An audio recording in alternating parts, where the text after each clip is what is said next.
y aura des hommes. L'homme qui est assis en face de moi est un homme à la silhouette assurée et au sourire franc. Il serre la main avec chaleur et fermeté et il regarde droit dans les yeux. C'est assez rare pour être souligné. L'homme assis en face de moi est le maire de Saint-Ouen, élu en 2020, et il ne vient ni du sérail, ni d'une lignée politique classique. Il vient d'un quartier, d'une histoire, d'un combat social et peut-être même intime. C'est ce qu'on va chercher à savoir. Homme engagé, père de famille, ancien cadre du privé passé à la chose publique, il défend une ville populaire, vivante, contrastée, dont il connaît chaque rue et parfois même, j'ai l'impression qu'il connaît même chacun de ses administrés. Il a fait la une du New York Times, ce dont peu de gens peuvent se vanter, certes, mais ça n'a pas eu l'air de le changer tant que ça. Alors il est là, très en retard, peut-être même un record du monde du retard dans tant qu'il y aura des hommes, très chic comme d'habitude, costume 3 pièces, etc. On va pas vous le décrire, vous le connaissez par cœur. Le retard, je trouve pas ça très moderne. J'ai même eu l'outrecuidance de lui envoyer un petit message en lui disant « ça fait quand même très 4ème République, monsieur le maire ». Mais bon. Et comme j'ai un train derrière, autant vous dire qu'on va pas perdre une minute parce que je doute que vous mettiez à ma disposition des motards de la police pour m'escorter jusqu'à Saint-Lazare, parce que ça, ce serait pas très socialiste. Bonjour Karim Bouamrane et merci d'être enfin arrivé dans Tant qu'il y aura des hommes. Merci pour cette introduction, Julia. Je suis vraiment touché, ému, et je voudrais vous présenter mes excuses les plus sincères, les plus puissantes, les plus plates. Mais j'ai été retenu. Mais c'est pas une excuse. Mais ça fait 4ème République, c'est dur ça comme tacle quand même. Bah ouais, mais oh là là, en plus dans les Instagram direct, vous l'avez envoyé. Bah ouais, vous voulez que je dise quoi? Je veux dire, ça fait un côté vintage. J'ai un côté. Bon. Ok, oui, il fallait mieux que je reste là. Bon, comment allez-vous, monsieur le maire? Déjà, est-ce que je peux vous appeler Karim? Vous préférez que je vous appelle monsieur le maire? Non, vous pouvez m'appeler Karim, il n'y a pas de problème. Bah, vous voulez que je vous appelle comment sinon? Bah, ça tombe bien, c'est mon prénom. Je vous appelle Julia, vous m'appelez Karim. En général, ce que je fais, c'est la chose suivante. C'est en privé, les gens m'appellent Karim. Ceux qui me connaissaient avant m'appellent Karim. En public, c'est monsieur le maire tout le temps. Ouais. Je garde toujours la distance. Et c'est pour ça que dès qu'on a des gamines et des gamins qui rentrent en 6e, moi je vous vois tout le monde. Mais moi je vous vois, non, je vous donne les règles globales. Et parce que la question c'est est-ce que vous pouvez m'appeler Karim? Et généralement, en public, tout le monde m'appelle monsieur le maire. Mais là, comme on est que tous les deux. Quand c'est la GP. Mais là, on est que tous les deux, il n'y a personne. De toute façon, vous êtes tellement en retard que c'est moi qui décide. Exactement, donc je m'exécute. Qu'est-ce qui vous a fait sourire ces derniers jours? Les échanges avec vous. Faut vraiment qu'on raconte tout. Tout, je ne sais pas, mais on est faire des émissions comme celle-ci, c'est toujours, c'est comme une photo, c'est comme un film. Il faut qu'il y ait une magie qui s'opère. Sans ça, c'est une émission qui est nulle. Et je suis hyper intuitif comme personne, et je sens tout de suite si l'énergie, si la vibe est bonne. Et il s'avère que, sans vous connaître, il y avait des éléments dans votre parcours, dans vos émissions, dans lesquels je m'identifiais, et je trouvais ça intéressant. C'est pour ça que ça m'a fait sourire. Vous en avez écouté d'autres, des épisodes de Tant qu'il y aura des hommes? Non. Mais alors comment vous êtes tombé sur moi? Et comment vous vous êtes dit, tiens, je vais aller dans ce podcast-là? Bah, j'ai vu vos stories. Et j'aimais bien la communication un peu contracyclique, j'aimais bien le fond, la sensibilité, en étant décalé, mais c'était vous qui étiez décalé, c'était pas le côté je vais être décalé pour faire du buzz, ça m'énerve, ça m'intéresse pas. Je trouve ça, comme disait Léo Ferré dans Préface, c'est pas des poètes, ce sont des dactylographes. On répond à une commande, on répond à une exigence du digital, du clic. Et ce que j'aimais bien, c'est qu'il y avait un côté sérieux, sans se prendre au sérieux. Il y avait un côté intime, mais sans faire de l'intrusif, sans faire du voyeurisme. Parce que je suis assez pudique comme personne. Et je trouvais ça bien. Je trouvais l'émission belle. J'aime bien le beau, moi. Ça, c'est cool, merci. Mais donc, vous n'avez jamais écouté, donc vous ne savez pas exactement à quelle question vous allez répondre. Aucune. J'aime bien, c'est ça qui est top. Et bien alors, c'est parti. Ce podcast, monsieur le maire, s'appelle donc Tant qu'il y aura des hommes. Un super film. Est-ce que vous pouvez me donner votre définition de ce que c'est que d'être un homme pour vous aujourd'hui? Avec un petit H ou un grand H? C'est-à-dire que sur le plan humanisme? Moi, je voudrais avec un petit H, mais après, vous faites ce que vous voulez. C'est comprendre que... on regarde après, ils vont dire ça fait un peu populiste, des magots, mais c'est vraiment ce que je pense. Moi, j'ai toujours été éduqué avec le pouvoir des femmes. Donc, j'ai toujours été entouré de femmes. Donc, un vrai homme, pour moi, c'est quelqu'un qui comprend que une femme est aussi, voire plus puissant qu'un homme. Voilà ce que je pense. Franchement. Et pourtant, on n'est pas à la tête des organisations les plus puissantes. Et pourtant, on n'a pas les postes les plus puissants. Ouais, c'est nul, ça. C'est marrant d'être très puissante et de ne pas avoir de place. Il n'y a pas beaucoup de maires de femmes de plus de 50 000 habitants. Il n'y a pas eu beaucoup de premières ministres. Il n'y a pas eu aucune présidente de la République. Il n'y a pas beaucoup de présidentes de boîtes du CAC 40. Il n'y a pas beaucoup de femmes dans le CAC 40. Il n'y a pas beaucoup de femmes qui abandonnent leurs enfants. Il n'y a pas beaucoup de femmes qui ne payent pas leurs pensions alimentaires. Voilà. C'est un gros problème. Mais c'est pour ça que moi, je m'entoure principalement de femmes autour de moi. Directrice générale femme, directrice de cabinet femme. Enfin là, j'ai vu vos 4 petites stagiaires. Ouais, c'est mignon, ouais, c'est ça, je l'ai dit. Et votre équipe de com, c'est marrant, c'est que les des Beatles. hommes. Non. Ouais. Non, il y avait une directrice de la com. Absolument pas, il y avait une directrice de la com qui est passée directrice de CAB. Et justement, l'attaché de presse était un homme. Je casse, moi, les clients. En général, c'est sur l'attaché de presse femme. Là, non, c'était pas du tout. Il y a 60% de femmes dans le service com. Qui sont vos modèles d'hommes? Qui sont les hommes qui vous ont donné envie de devenir un mec bien? Il y en a beaucoup. Il y a vous? Elle est bonne, la réponse? Non, pas du tout. Mince. Non, c'est à côté, ça. C'est à côté de la plaque. Mon père a joué un rôle important.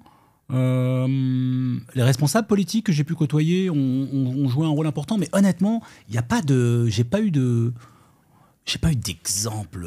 Le côté, je me suis inspiré un peu à droite, à gauche, mais d'hommes comme de femmes. Mais alors là, par exemple, à la fin de ce podcast, d'hommes comme de femmes, j'ai pas eu d'exemple masculin à proprement parler. Mon père a été un exemple dans le sens où c'est quelqu'un qui bossait, qui était foncièrement gentil, vraiment un mec bien gentil, foncièrement gentil, zéro vice. Le gars, vous lui dites tiens, tu peux me passer ta carte bleue avec ton code, il vous le laisse, mais vraiment d'une gentillesse. On peut pas s'embrouiller avec un mec comme mon père. Et puis bosseur, et puis honnête. Bon, ça m'a donné des exemples inconsciemment, mais le fait de me donner la possibilité de devenir un homme bien, un mec bien, ma mère, et c'était pas un homme, c'est pas un homme. On va venir aux femmes de votre vie plus tard. Non, mais je veux dire, c'est un environnement. Il n'y a pas eu uniquement un exemple sur le plan politique pur. Tommy Smith a joué un rôle. Que je connais, Tommy Smith. Vous pouvez nous rappeler un peu qui est Tommy Smith, Mexico 68, il lève le point octobre 68. Sur le podium sur le podium, exactement, avec John Carlos et l'Australien Norman. Et pour lutter contre les inégalités et pour l'amour entre les personnes, pour la liberté de tous les peuples, blancs, noirs, quelles que soient leurs croyances, quelles que soient leurs orientations sexuelles, quelle que soit leur couleur de peau, c'était faire en sorte qu'ils soient libres. Faire en sorte qu'ils soient émancipés. Si vous pouviez, là, juste après ce podcast, déjeuner avec un grand homme, mort ou vivant, d'ailleurs pas forcément un grand homme, un homme tout court, vous iriez déjeuner avec qui? Il y en a beaucoup quand même. Léo Ferré, Bob Marley. Ah ouais, ça ferait une belle table. On les met tous à la même table. Malcolm X. Ok. Mandela. Ah ouais, je vais faire une grosse résa là. Fidel, pas Castro, Fidel. Ok. À l'époque du Che. Ouais. Donc avant 59, quand il a le côté idéaliste. Dali, j'aurais bien aimé Dali. Ce serait quoi la première question que vous poseriez à Dali? À Dali?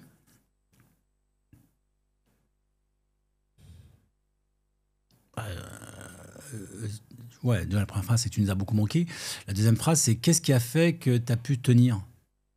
Étant donné que tu as toujours été un visionnaire et on t'a caractérisé comme fou, comme quelqu'un out of the box, qu'est-ce qui a fait que tu as pu tenir et Pourquoi vous tutoyez Dali d'emblée?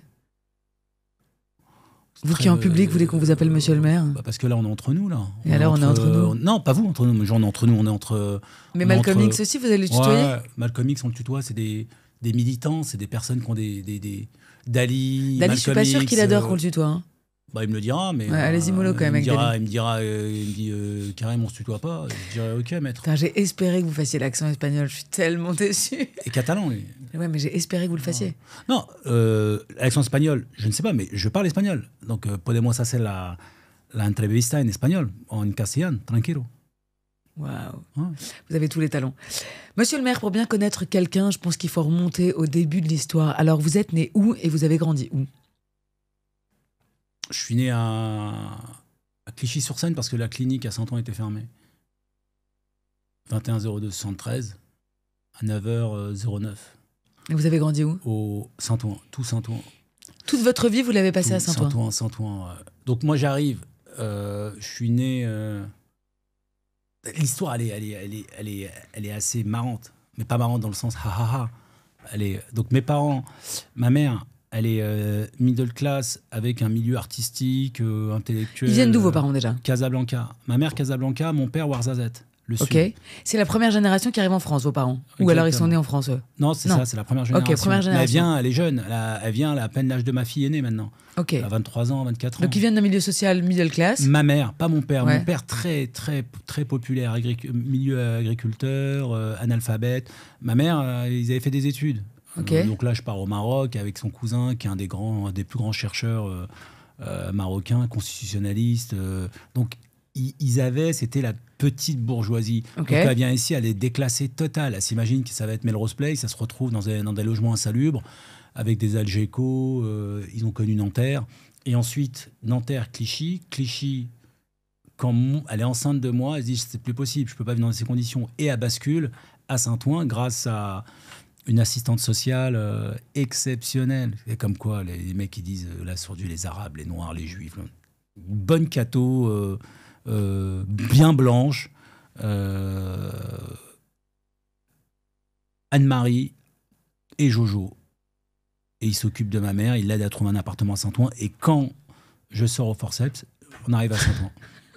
On n'était pas obligé de savoir que vous étiez sorti au forceps. Non, mais je veux bien qu'on se dise tout, hein, monsieur le maire. Non, mais le forceps, c'est marrant parce que tout a été fait avec. Mais c'est vrai ou vous construisez votre histoire autour de ça? Moi, je construis mon histoire. J'ai rien à construire, c'est mon histoire. Tout est vrai. Tout ce que vous allez me dire là aujourd'hui est vrai. Vous n'allez rien m'enrober. On est d'accord? Ah non, mais il y a quoi de super dans le roman de dire que je suis né au forceps et que mes parents. Parce que votre carrière entière, vous la faites au forceps. C'est devenu votre ligne de conduite. Mais je ne fais rien au forceps. C'est ma vie qui est comme ça. C'est notre vie qui est comme ça. Mais votre vie, elle est au forceps. La vie de 80% des gens que je côtoie, elle est au forceps. C'est être né dans un quartier populaire. Moi, j'ai manqué de rien. Hein. C'est ce que je dis tout le temps. On était une famille hyper modeste. Vous avez des frères et sœurs? Ouais, j'ai une grande sœur. Il y a un frère plus jeune. Okay. Quand je dis on a manqué de rien, la famille était très modeste, pour ne pas dire assez limite pauvre, mais modeste, très très modeste. Mais on a manqué de rien. On était bien habillés. On partait au Maroc une fois tous les 2 ans en avion. Ma mère économisait. Et surtout, on a eu une tonne d'amour. Et on a eu le meilleur patrimoine au monde, l'éducation. Donc, il n'y a pas de... Je ne suis pas Cosette, nous. Hein. Mais j'ai jamais dit ça. Non, mais je vous dis non, parce que j'ai rien à enrober, mais c'est vrai que je suis né au forceps. Et quel petit garçon vous étiez?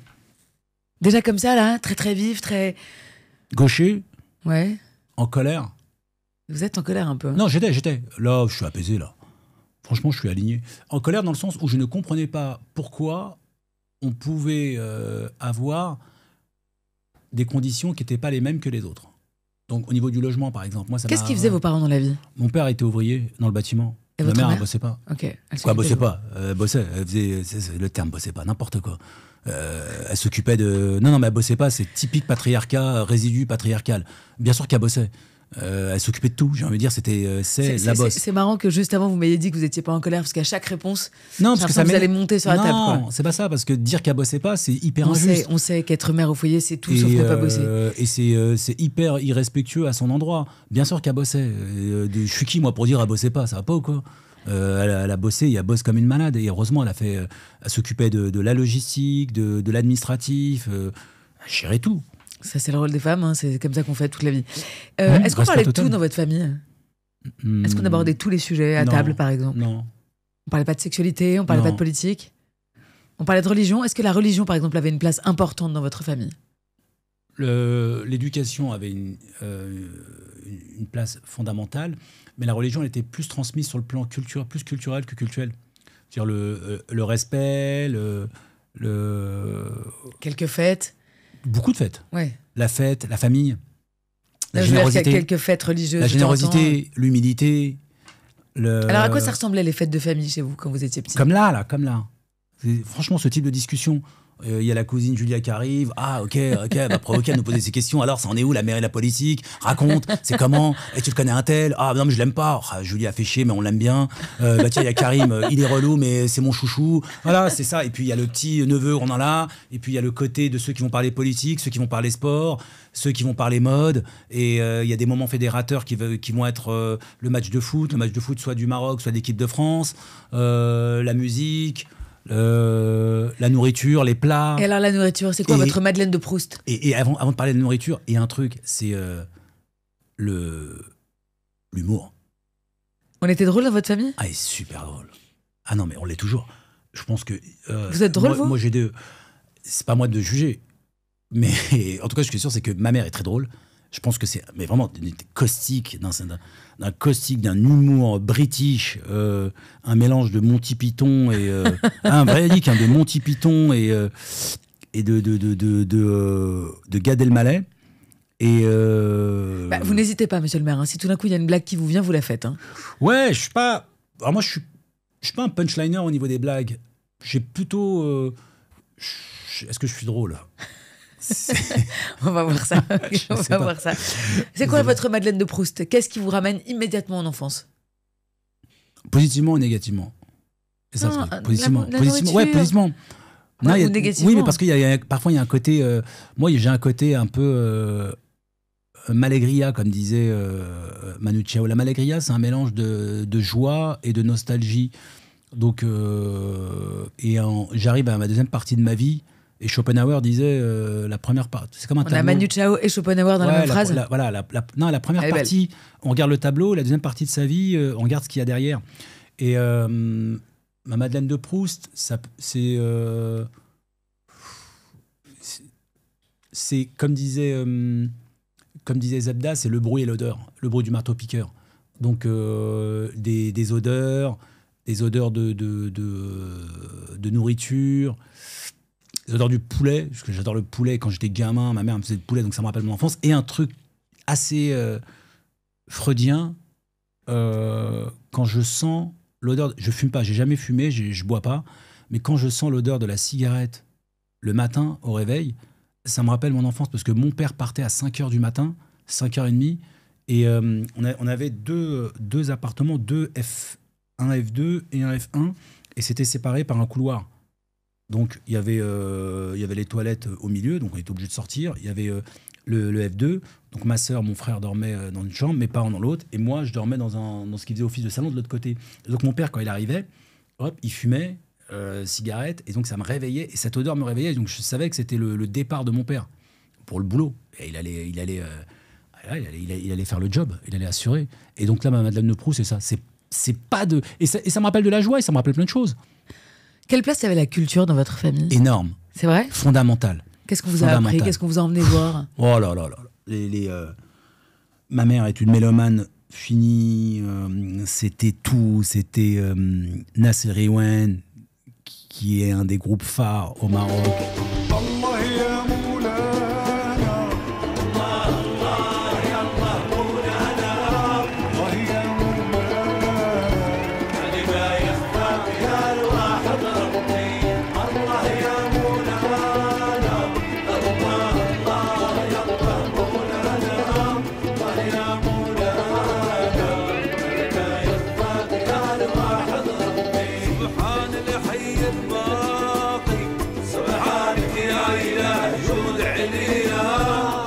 Olivier Dacour, dans son film qui sort aujourd'hui, en fait référence parce que c'était un des groupes phares de Martin Scorsese.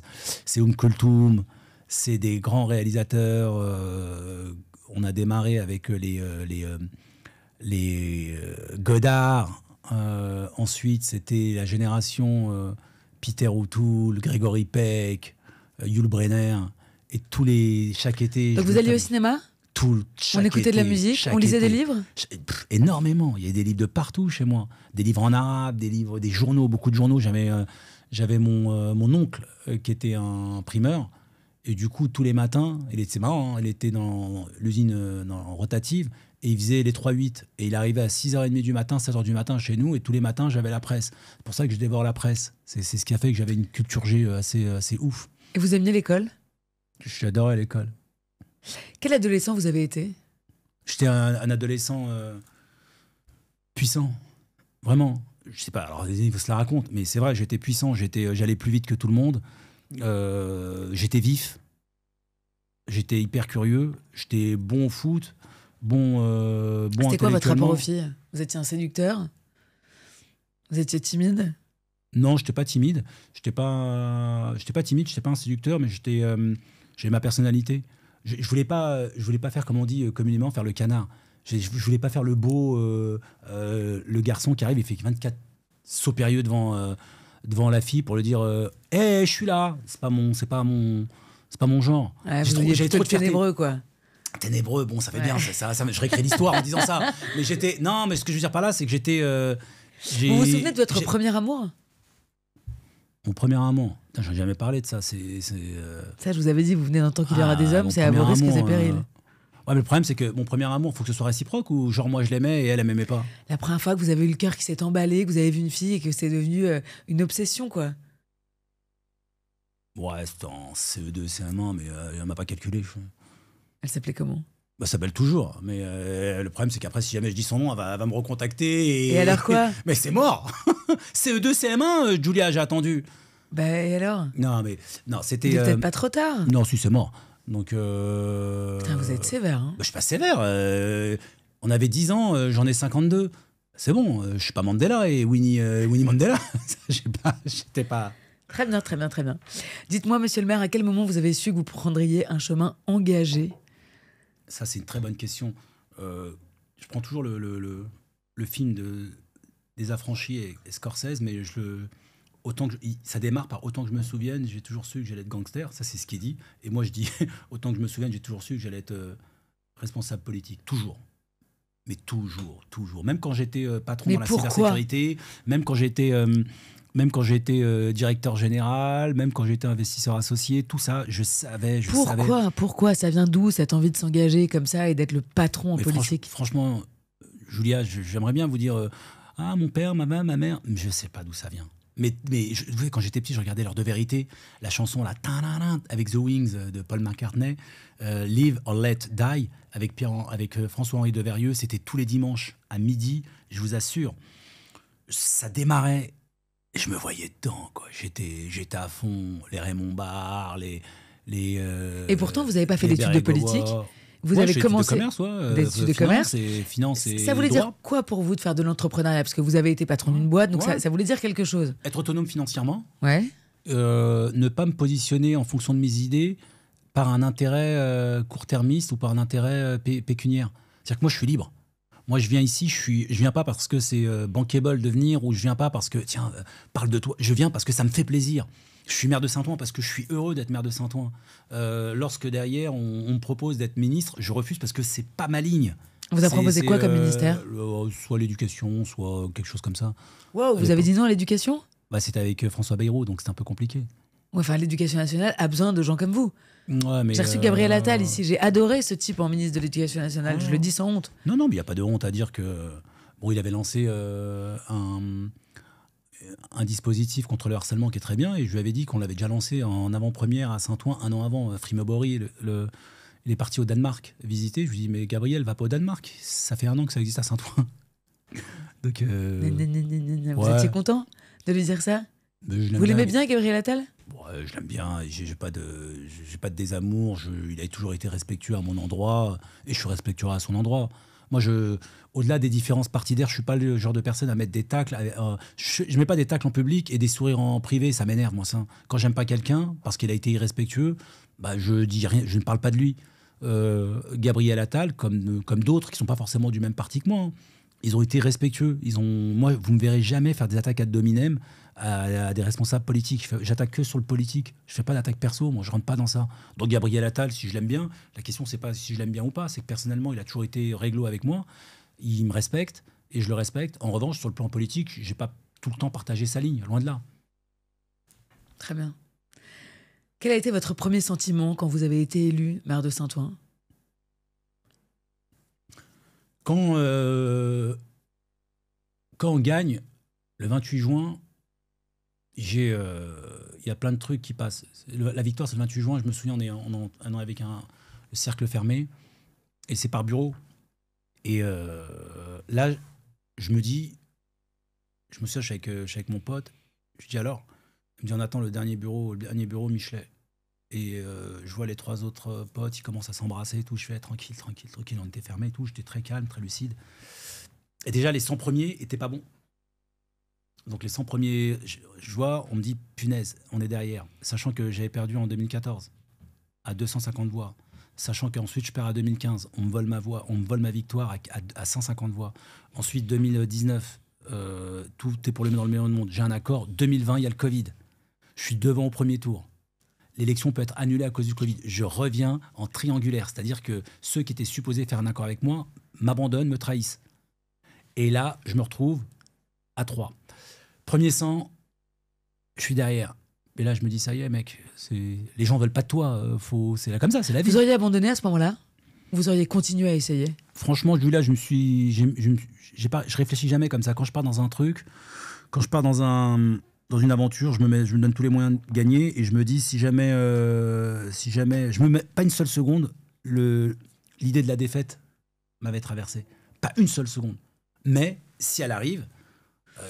mais elle était déjà arrivée plusieurs fois. Donc elle aurait pu arriver encore. Mais là, je me suis dit, c'est bon, c'est la bonne. Je sentais, j'étais apaisé, j'étais serein, mais il fallait qu'on gagne. Donc, les 100 premiers, c'est pas bon. Et après, ça commence à tourner. Ça tournait. Et là, il y a un truc de malade qui se passe dans votre corps. C'est qu'il y a la destruction de toute une partie de votre vie. Il y a une reconstruction. Vous devenez une autre personne. Et là, vous vous dites, ça y est, quoi. Ça y est, c'est bon, là.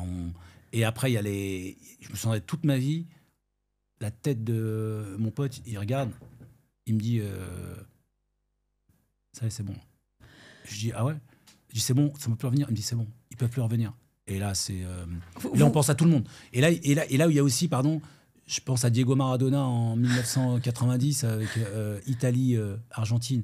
J'ai plein de mots, il y a plein de trucs, parce qu'il y a aussi une rage quand même. Faut pas dire, il y a une rage, parce que tous ceux qui vous ont dit, c'est pas possible, un arabe peut pas être maire, il y a c'est cela, tout. Et je me dis, je suis content. Je suis content pour ceux qui m'ont fait confiance, je suis content pour mon équipe, je suis content pour ma famille. Et je me dis, là on va écrire des belles histoires et là, on va pouvoir jouer là. Mais vous venez de dire un truc très intéressant. Vous avez dit, il se passe quelque chose dans le corps, ouais. on quitte la personne qu'on était pour devenir une autre personne. Est-ce que le pouvoir vous a changé? Non, le pouvoir m'a pas changé, Julia. Franchement, le pouvoir m'a pas changé. C'est nous qui changeons de pouvoir. On apporte quelque chose d'autre. On explique que... J'arrive pas à savoir si c'est une phrase intelligente ou si c'est une phrase de Miss France. Mais je suis un peu entre Je sais les deux. pas, mais en tout cas, c'est la mienne. C'est-à-dire que nous, on fait en sorte que l'establishment, le pouvoir, il est culturel, il est économique, il y a le pouvoir économique, culturel et politique. Et je pense qu'on est en train d'envoyer un message à toute la France sur un autre monde est possible. Et c'est pas du tout une déclaration nation. On est resté nous-mêmes. On est la première génération entre guillemets hip-hop, comme il y avait la génération rock'n'roll, à prendre des grandes responsabilités. Et je pense qu'on envoie un espoir, une espérance sur, il y a des gens de tous les jours qui prennent la ligne 13, qui discutent normalement et qui sont en responsabilité. Et pour en venir à votre fonction de maire de Saint-Ouen, c'est quoi la chose la plus difficile? C'est quoi votre plus grand défi pour cette ville? Le plus grand défi pour la ville ou la chose la plus difficile quotidiennement à gérer? En tant que maire, qu'est-ce qui est le plus difficile? La plus difficile, c'est quand vous gérez le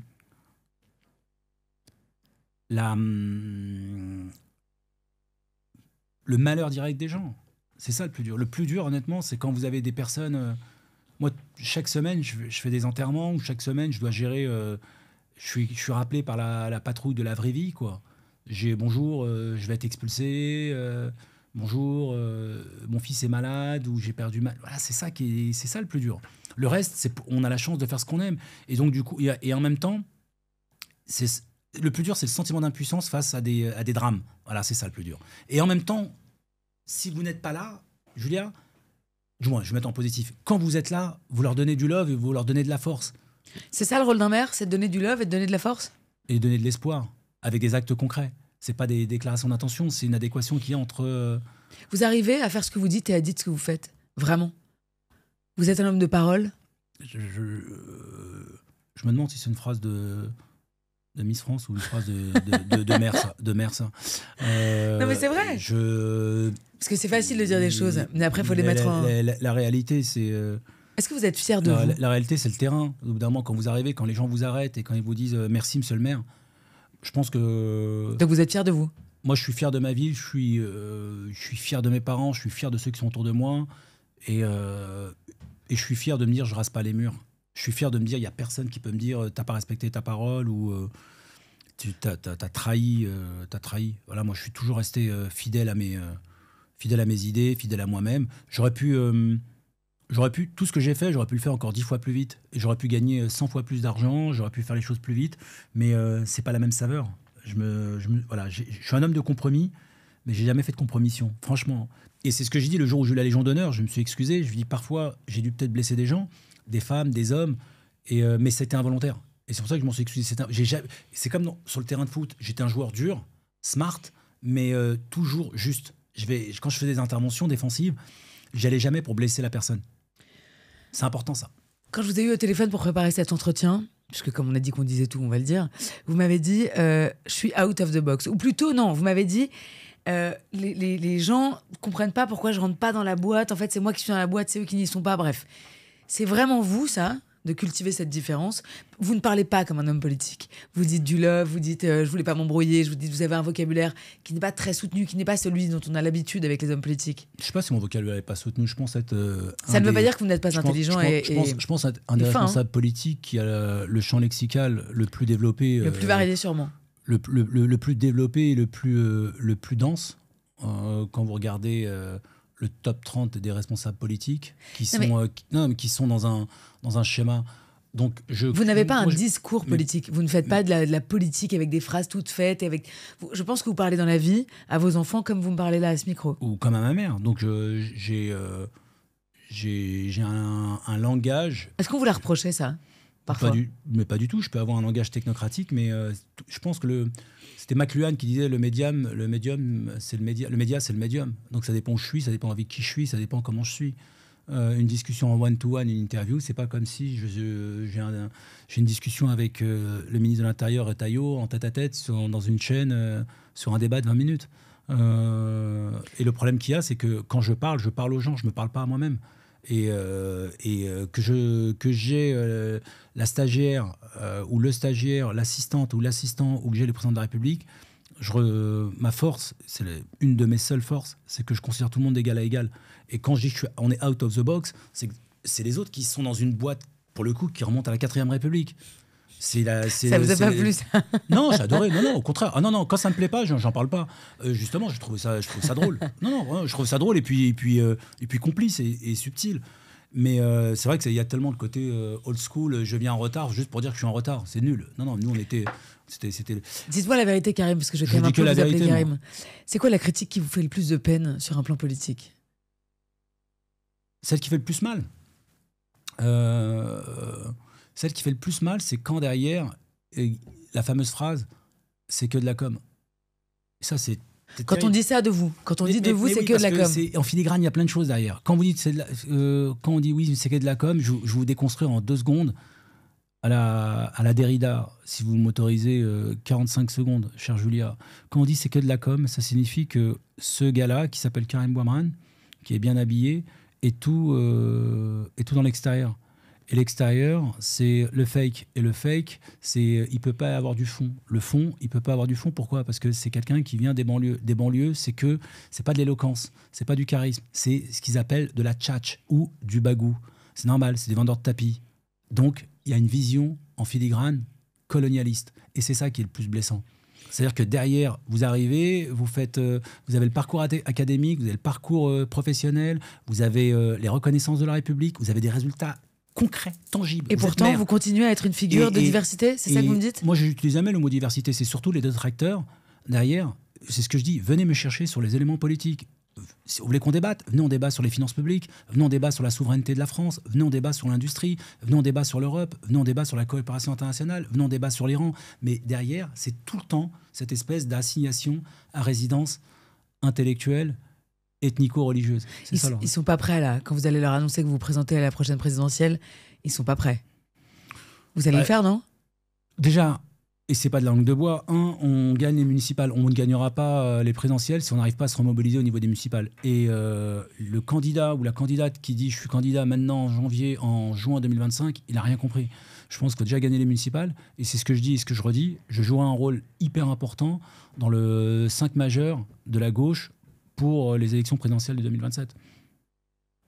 Ah, moi, vous m'avez promis un poste, donc je suis un peu emmerdé, là. Mais Ça va, c'est une blague. Vous l'aurez. J'aime pas quand vous faites cette tête sérieuse. Non, vous l'aurez. Non, je suis sérieux. Vous avez fait l'objet d'un portrait dans le New York Times. Vous avez fait la couve du New York Times. C'est peut-être ça aussi que vos détracteurs vous reprochent. C'est qu'en fait, vous tirez la couverture à vous. C'est-à-dire que maintenant, les projecteurs sont sur vous. C'est quand même pas rien, non, d'avoir sa tête jusqu'aux États-Unis. C'est-à-dire que les Américains vous connaissent. Mondial. Puisque c'était le New York Times international. Bien sûr, mais vous voyez ce que je veux dire. C'est que là, il y a des petits Américains qui se sont dit, c'est qui ce gars? Vous savez, il a l'air très sympa. Ouais, vous faites bien l'accent. Ouais, hyper bien. Je vous le ferai après. Ouais. Ça vous a fait quoi? Franchement, je me suis dit, tiens, on change de division.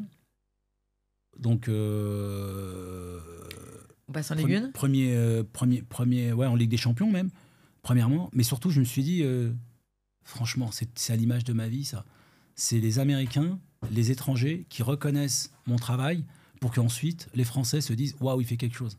Et c'est toujours pareil. Parce que vous pensez que les Français s'en rendaient pas compte avant? J'avais fait la une du Monde, j'avais fait la une de Libé, j'avais fait la une du Nouvel Obs, j'avais fait la une de. Vous avez cité que des journaux de gauche? La une du Figaro, j'avais fait la une du Point, j'avais fait la une de l'Express. Non, j'ai jamais fait la une. Et depuis ouais, j'ai fait tous ces journaux après. Ouais. Bah vous voyez, qui vient à point, à qui c'est attendre? Je sais.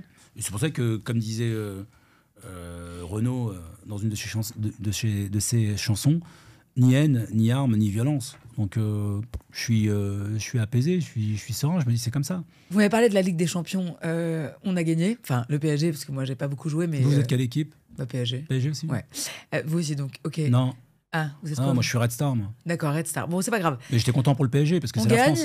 Enfin, il gagne, ça devrait être une fête, une liesse, etc. Et on sait ce qui se passe en fait. C'est-à-dire que derrière, c'est des destructions de biens publics, c'est des agressions de policiers et de pompiers. C'est quoi votre position là-dessus? À quel moment on dit que ça suffit, quoi? Les rodéos urbains, ça suffit, qu'on en a marre en fait de cette violence? J'ai un arrêté chez moi contre les rodéos. Plusieurs choses. On arrive à le mettre en place, à l'appliquer cet arrêté? Bien sûr, on l'applique, bien sûr. Bien sûr, c'est un travail de tous les jours. Hein. Qu'est-ce que ça vous fait quand vous voyez des jeunes aller défoncer les abribus, agresser des pompiers, etc. C'est quoi votre première idée? Plusieurs choses. La première, je condamne toute violence. Toute violence, quelles que soient les violences. Et je ne suis pas dans une explication langoureuse ou lénifiante en disant faut les comprendre, ces jeunes. Personne doit se comporter de la sorte. Et rien ne justifie un comportement de la sorte. Aujourd'hui, on a un problème dans notre pays. Il faut mettre plus de l'ordre, de la sécurité, du respect de l'autorité et du civisme. Ça, c'est une valeur de gauche. Quand vous êtes dans n'importe quelle famille populaire, très pauvre, on parle de quoi? On parle de respect, on parle de respect des anciens, et on parle de respect des règles. Maintenant, la question qu'on doit se poser en tant que responsable politique, pourquoi on en arrive là? Pourquoi, quand on gagne, alors que ça doit être la fête, on doit se faire des bisous, on doit se faire des câlins, on doit être pampélope, on arrive et on casse?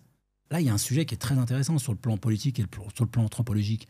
On vient et on casse dans les hypercentres.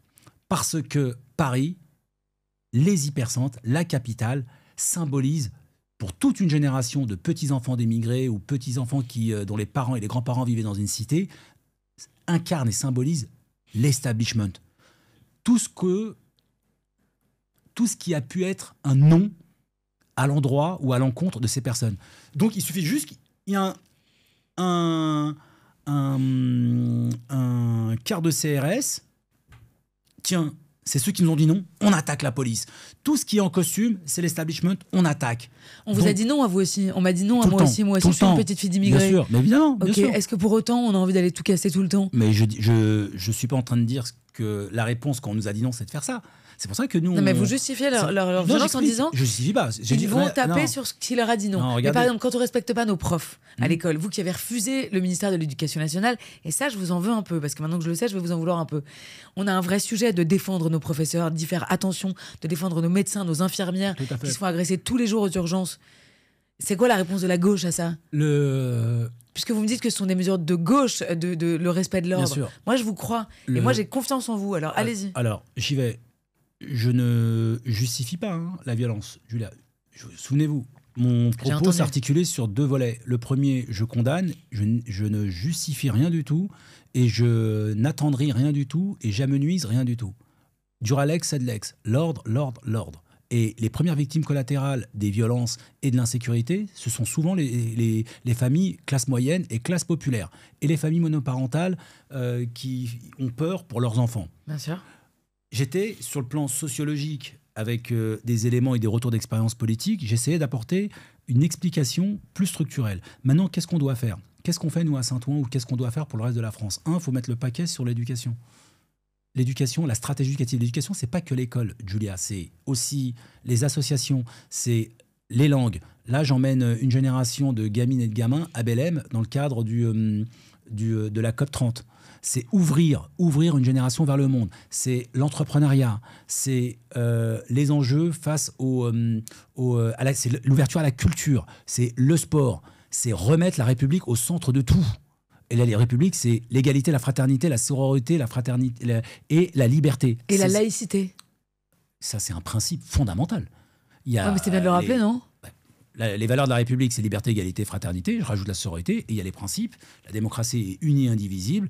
Elle est laïque et elle est sociale.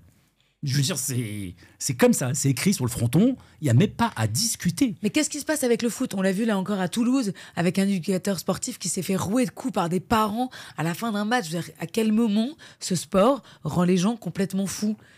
On n'a pas ça avec le rugby, on n'a pas ça avec le golf, on n'a pas ça avec le tennis. Non. Dieu merci, après Roland-Garros, il ne s'est rien passé. C'est quoi l'idée ? Pourquoi cette violence ? Pourquoi ce déchaînement de violence ? Pourquoi que chez nous ?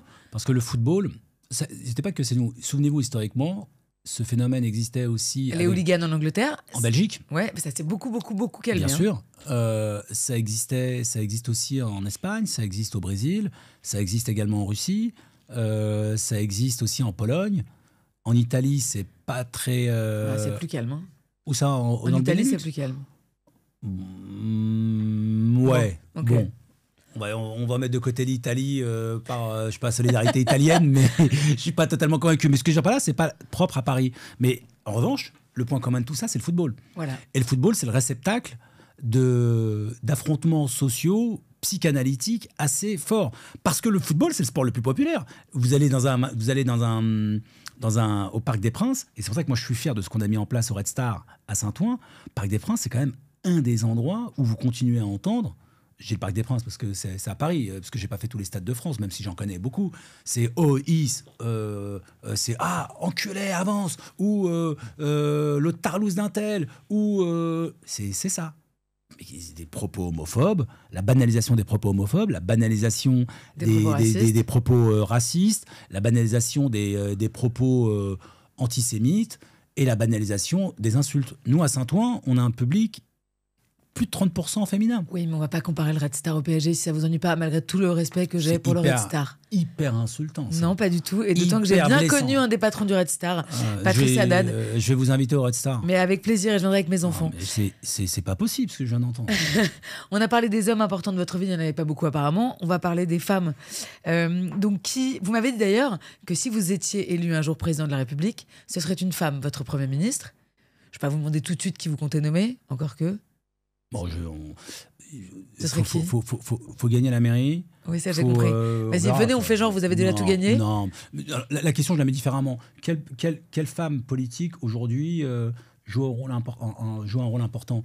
Vous avez une femme qui est, pour moi, très puissante, c'est la maire de Vaux-en-Velin. Hélène Geoffroy, qui, pour le coup, s'il y en a une qui subit la quadruple peine, c'est bien elle. Elle est maire, c'est une femme, elle est noire, elle est en région, et elle est en banlieue. Et elle n'a pas du tout la reconnaissance de tout son travail, pour moi, elle m'impressionne. C'est une femme qui m'impressionne. Elle est d'une puissance. Et ensuite, il y en a beaucoup qui ne sont pas forcément dans la politique. Il y a des femmes préfètes que je côtoie tous les jours.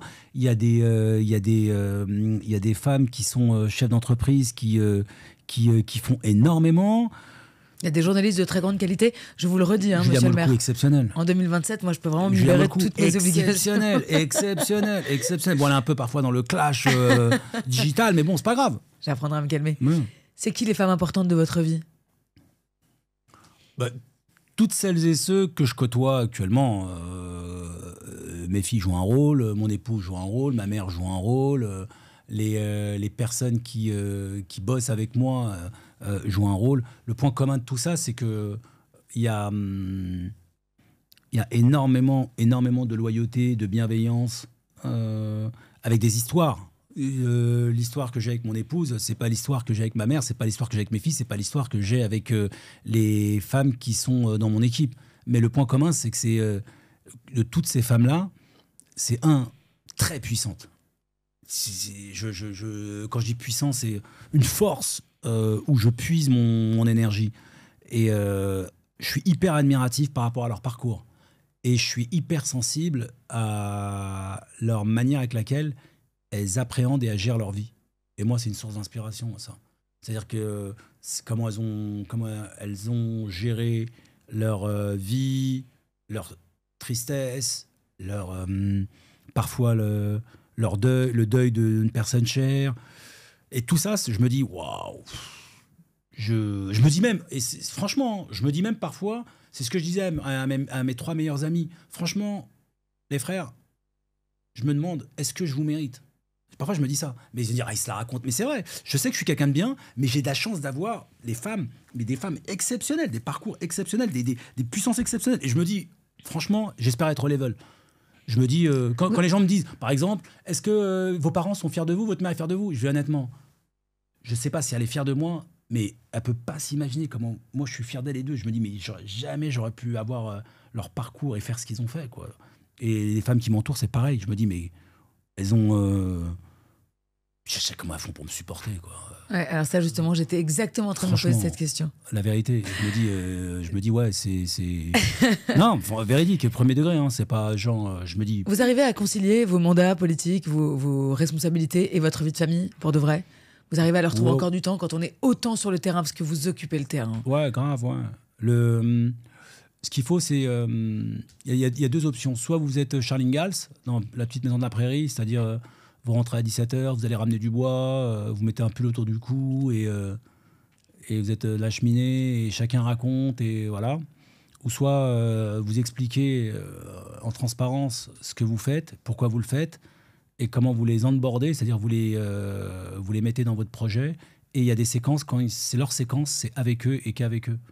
Donc moi, j'ai comme ça que j'ai organisé mon temps pour mon épouse et pour mes vos enfants. Dites-moi, monsieur le maire, vous êtes toujours extrêmement habillé, vous êtes toujours très chic. Est-ce que vous vous trouvez beau ? J'ai pris cette question, ça m'a fait rire en tout cas. Est-ce que je me trouve beau ? Vous vous trouvez pas mal, non ? On a le droit de mentir ? Non. Non, on a le droit de mentir. Ouais, non. Mais le problème, c'est que si je me trouve beau, ils me disent, le mec, il se trouve beau. Là, c'est dur, ça. Bah ouais, mais je la pose aux femmes. Pourquoi je la poserais pas aux hommes ? J'ai pas dit le contraire. Moi, je suis pour. Est-ce que vous vous trouvez beau ? Vous pouvez me faire une réponse droite ou pas ? Ouais, je me trouve beau, bien sûr. Non, je me trouve beau parce que je me trouve beau parce que je trouve que j'ai une théorie là-dessus. Il faut qu'elle soit courte parce qu'il ne reste pas beaucoup de temps. Combien de temps il nous reste ? 5 minutes. Oh, ça passe trop vite. J'ai une théorie là-dessus. Je pense que quand on était petit, on était mignon. Et en vieillissant, on devient beau. Et la beauté, elle est adossée vraiment à ce que vous avez dans le cœur, votre âme. Si vous êtes positif, quand quelqu'un réussit, vous dites « Ok, je suis content pour lui ». Quand vous n'êtes pas emprunté d'un sentiment d'aigreur, de jalousie, de bad vibes, plus vous vieillissez, plus vous êtes beau. Et si c'est l'inverse, vous devenez moche. C'est ce qu'on appelle la fameuse beauté intérieure ? Non, l'âme devient l'extérieur, la beauté extérieure. Donc ouais, je trouve que je suis beau, quoi. C'est marrant, un politique qui dit ça quand même.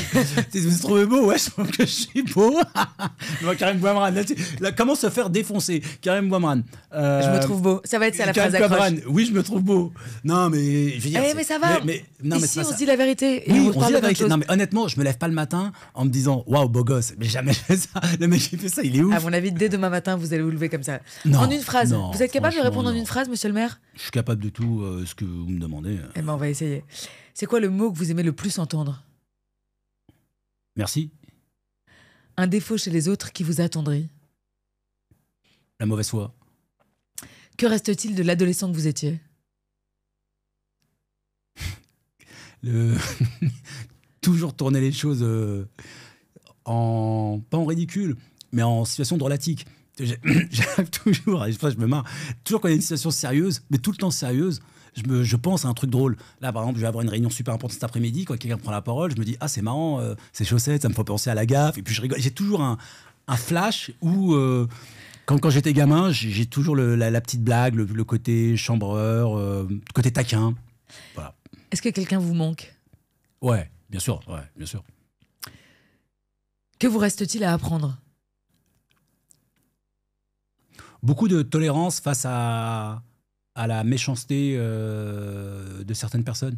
C'est-à-dire de me dire, bon, ils sont méchants parce qu'ils sont malheureux, ça me blesse parfois, ça me blesse souvent. Comme on dit, on souffre en silence, et je dois apprendre à me détacher de ça, et me dire, ça fait partie du jeu. Donc c'est ça le plus dur. Et gérer les déceptions. Qu'avez-vous commencé que vous n'avez jamais fini? Ma vie. Enfin, si Dieu existe, qu'aimeriez-vous qu'il vous dise en vous voyant arriver un jour, le plus tard possible, bien sûr? Ça fait longtemps que je t'attends. Merci infiniment, Karim Bouamram, d'être venu dans Tant qu'il y aura des hommes, même si vous étiez en retard, et vraiment très en retard. Apologize. J'espère que les motards m'attendent en bas pour que je ne rate pas mon train. Si je le rate, vous m'en devrez une. Les mots de la fin vous appartiennent, donc je commence cette phrase et c'est vous qui la terminez. Ok. Alors, tant qu'il y aura des hommes... Tant qu'il y aura des hommes, nous aurons des super bonnes émissions de qualité, parce que ça fait énormément plaisir. On peut s'exprimer dans le respect, dans la joie, et surtout la bonne vibes, honnêtement. Et j'ai passé un bon moment et je suis content. Après, je pourrais faire une allégorie philosophique. Tant qu'il y aura des hommes, il y aura de l'espoir pour les femmes. Mais là, je voulais vraiment vous remercier, honnêtement, tout simplement vous remercier. C'est bien ce que vous faites. Quoi, c'est bien. Je me permets pas de juger, mais je suis content d'être là, tout simplement. Et c'est bien de le dire, aussi simple que ça. J'ai passé un bon moment, je suis content d'avoir échangé avec vous. Quand vous serez président, vous reviendrez? Je reviendrai avant, je reviendrai pendant et je reviendrai après. Mais en tout cas, merci pour le respect que vous m'avez témoigné, ça m'a touché. Parce que le respect, on le voit surtout dans les questions qu'on nous pose, le regard qu'on nous porte, et c'est touchant, c'est bien. Merci. Merci à vous. Portez-vous bien. Merci. À bientôt. Tant qu'il y aura des hommes.